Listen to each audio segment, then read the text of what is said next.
Okay, another episode of the old Cirque Learns music, featuring the wonderful and the glorious Infinite Songbook.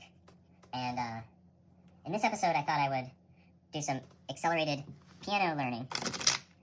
I keep saying that this is the mode I should be playing, so I figure I'll just play it in the mode that best suits me.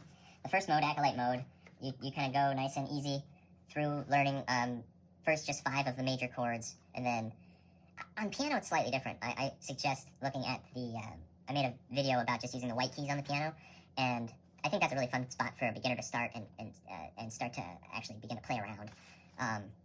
But then you can learn all the major chords, and then all the just 12 different chord shapes, and then you make, you diminish or you flatten the third, and you make the minor chord shapes on those same chords you just learned, and then you add a 7 on one of them, and you make another chord shape. So that's Acolyte mode. So in Acolyte mode, you're just kind of learning the ropes of one of 5 instruments that this game includes, and those instruments are, I wanted to find one of these cards with the little drawings of the instruments, guitar, ukulele, mandolin, and banjo, and piano.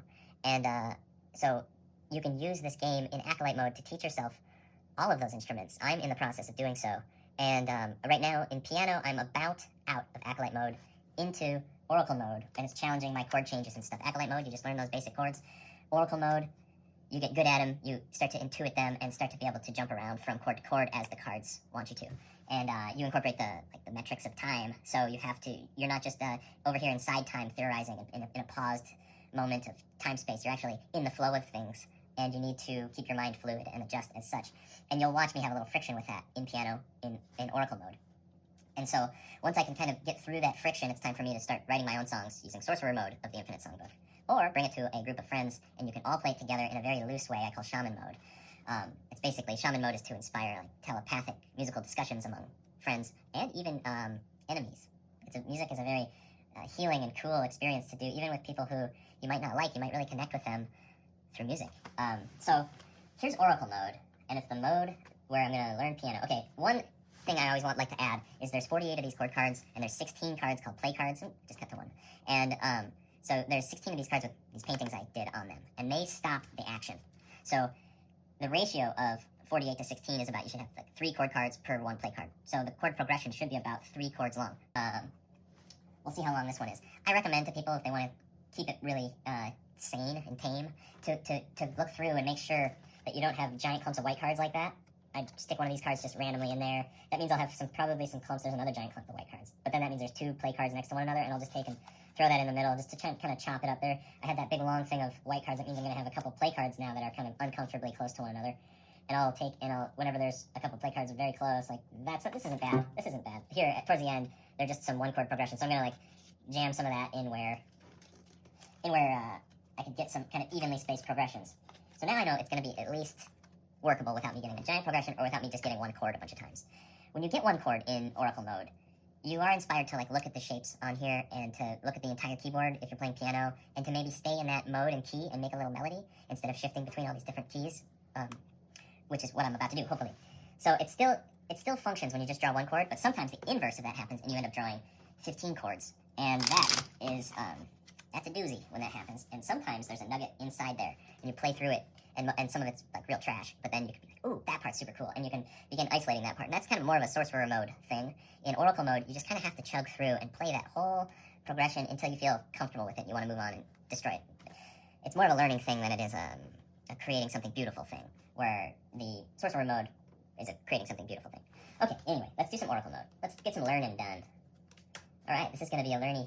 Yeah, okay, so that was just 2 that came out, but they're black key as the root note of the triad, of the chord triad, are starting on these black keys, and I'm a little uncomfortable with that, so this is perfect for me. It's a D sharp minor and an A sharp. In that last song, I just played the A sharp, so I know that one now. So I'm already like starting to get comfortable with some of these things that I was just uncomfortable with a few days ago. So D sharp, find the D sharp, and then make a minor triad of the D sharp. That's all black keys for my minor triad on the D sharp. D sharp. So D sharp minor, and it's nice because the 5th is the A sharp, so this might actually jump back together. It might actually sound good. But, so now I'm just going to, once I've found how to play the D sharp, if I don't know how to play it, it's on here, it's marked in tiny circles on this card with tiny white circles for and the note names are inside the white circles on all the notes that are included in the chord triad. There's other scale notes that are just black dots. I don't have the chord name on those. I just have that one works, that one works, that one works. But for the chord triad, I have, it says, D sharp, G sharp, A sharp. So it tells you the note on there. It's kind of small, but just squint, you'll be fine. So D minor, D minor. Here we go. I just learned it. Black keys. Okay, now let's jump to, well, let's keep this. Let's just go 1, 2, 3, 4, 1, 2, 3, 4. Now to the A sharp. Now back to that D minor.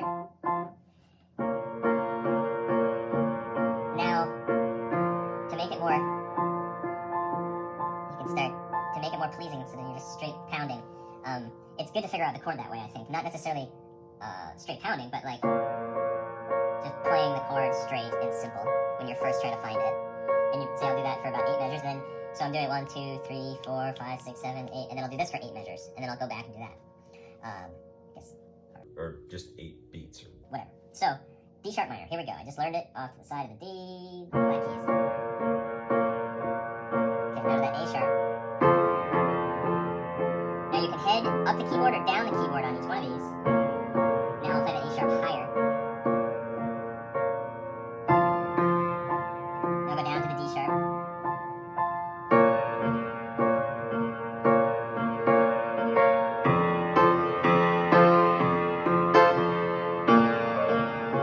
Oops, that's jazzy. This is I hit the 7 by accident. So.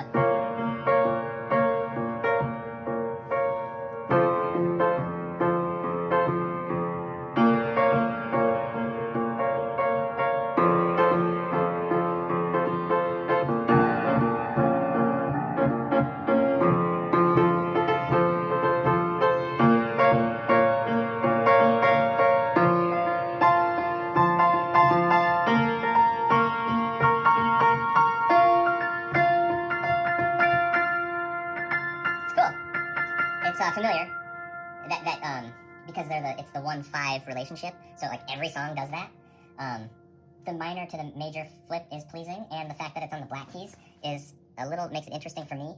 On that last thing, I just was playing it moving up. You can play the next time around. You can pick whatever octave you want to play these chords. On a guitar, you can play that same chord higher up, just to learn everything.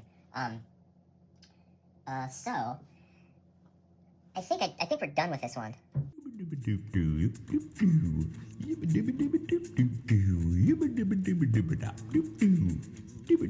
Infinite Songbook is a game for normal people, like me and you.